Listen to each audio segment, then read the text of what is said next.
네, 머스트노우 5입니다. 장전에 알아야 할 5가지 뉴스 함께 알아보도록 하겠습니다. 시장이 사상 최고치를 경신하고 있는 가운데 시장이 좋은 만큼 투자 의견도 극단적으로 나뉘고 있는 것 같습니다.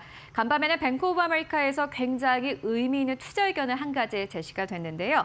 스페이스X와 엔트로픽과 같은 거대한 IPO가 사실상 강세장의 마지막 신호일 수 있다라는 경고를 내놓았습니다. 어떠한 이유 때문일까요? 자세하게 만나보시죠.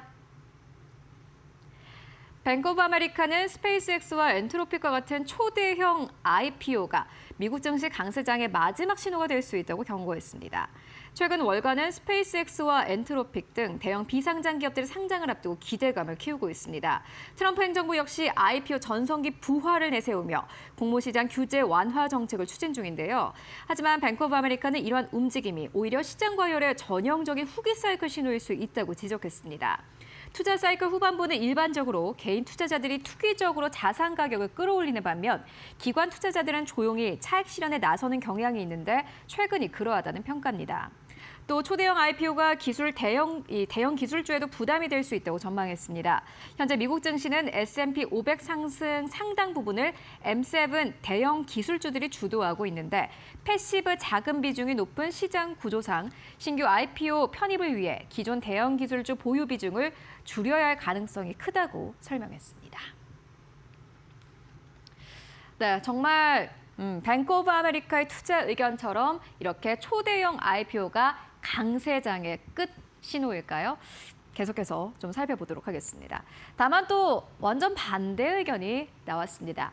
한 미국의 헤지펀드 거물 인사는요, AI 강세장이 앞으로 1에서 2년 정도 더 지속될 것이다 라고 전망했는데 자세한 이유 만나보시죠. 미국 헤지펀드 업계의 거물인 폴 튜더 존스 튜더 인베스트먼트 창립자는 인공지능 붐에 기반한 뉴욕 증시 강세장이 앞으로 1에서 2년 더 지속될 수 있다고 전망했습니다. 이날 미국 CNBC 방송 스쿼크 박스에 출연해 현재 AI 도입 단계를 윈도우 95 출시와 함께 인터넷 상업적 활용이 가능한 1995년에 비유하며 이처럼 말했습니다. 존스는 인터넷 보편화에 따른 생산성 증대 기적이 4년에서 4년 반 정도 지속됐다며 지금은 그 과정의 50에서 60% 지점에 있다고 보고 아직 1, 2년은 더 갈 것이라고 판단했습니다. 다만 그는 현재 뉴욕 증시가 지난 2000년 닷컴 버블로 정점을 찍기 1년 전인 1999년과 비슷한 분위기라며 강세장이 끝날 때 주가 하락폭이 상당할 수 있다고 경고했습니다. 또 존스는 AI가 통제받지 않을 경우 장기적으로 인류의 위험을 초래할 가능성이 있다며 궁극적으로 정부가 AI에 관한 규제에 나서야 할 것이라고 강조했습니다. 네, 이렇게 정반대 두 가지 투자 의견이 함께 제시가 됐습니다. 다만 두 가지 투자 의견의 공통점을 좀 찾아본다면 시장이 이렇게 급격하게 올랐기 때문에 하락폭은 클 것이다라는 전망인데요.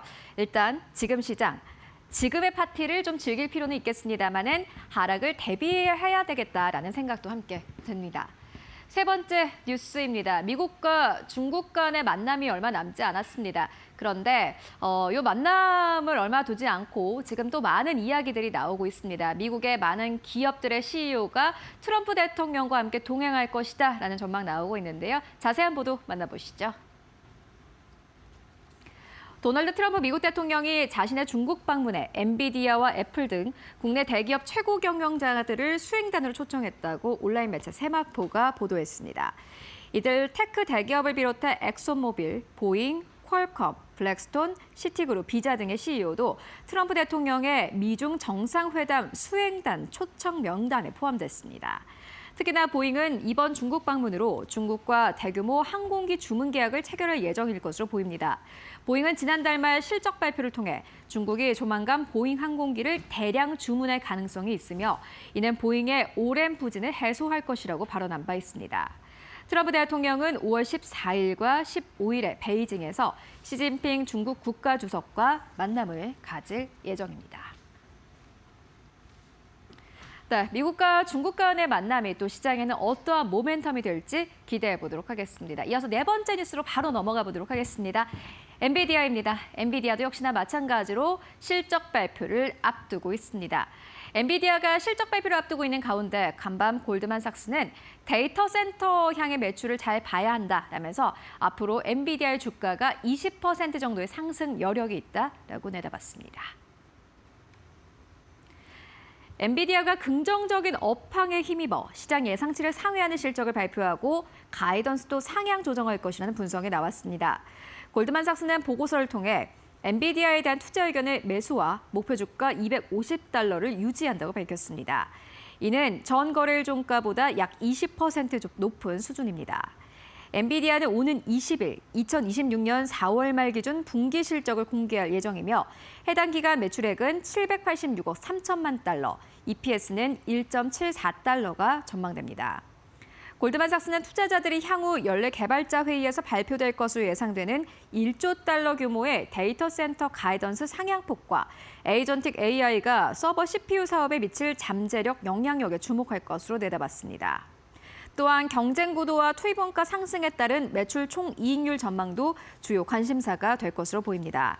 다만 실적 발표를 앞두고 주가 상승에 대한 기대치가 이미 높아진 상태라고 골드만삭스는 덧붙였습니다. 네, 엔비디아가 간밤엔 또 $210를 넘어서면서 거래를 마감을 했습니다. 골드만삭스의 투자 의견처럼 정말 실적 발표 이후에 20%의 상승 여력을 진짜로 도달할 수 있을지 함께 확인해 보도록 하겠습니다. 마지막으로는 테슬라 뉴스 함께 만나보시죠. 어떻게 보면 오늘 우리 시장의 또 다른 모멘텀이 될 그런 뉴스가 아닐까 싶습니다. 테슬라가 중국 시장에서 연이어서 부진한 실적을 발표한 바 있는 거 여러분들 다들 아시죠? 그런데 최근에 중국의 인도량이 공개가 됐는데 괜찮았습니다. 얼마나 인도했을까요? 자세하게 만나보시죠. 테슬라의 중국 판매가 큰 폭으로 증가하며 간밤에 3% 상승하며 거래 마감했습니다. 중국 승용차 협회에 따르면 테슬라 상하이 공장에서 생산된 모델 3와 모델 Y의 지난 4월 인도량은 79,478대로 집계됐습니다. 유럽 등 해외 수출 물량을 포함한 수치로 지난해 같은 기간보다 36% 증가했습니다. 다만 전달인 3월과 비교하면 7.2% 감소했습니다. 그럼에도 지난해 같은 기간보다는 높은 수준을 유지하며 최근 부진했던 해외 시장에서의 회복 조짐을 보이고 있다는 평가가 나오고 있습니다. 테슬라는 최근 중국 업체들의 저가 공세와 글로벌 시장 경쟁 심화로 점유율 압박을 받아온 바 있습니다. 특히 중국 전기차 업체들의 가격 경쟁력이 강화되면서 시장 내 경쟁이 한층 치열해진 상황입니다.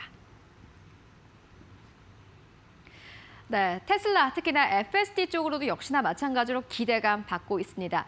중국 시장 회복은 어느 정도 해결이 된 듯한데 FSD와 관련된 뉴스는 또 어떻게 내러티브를 형성을 할지 함께 확인해 보시면 좋을 것 같습니다. 지금까지 머스트 노브 5 함께 알아보고 왔습니다.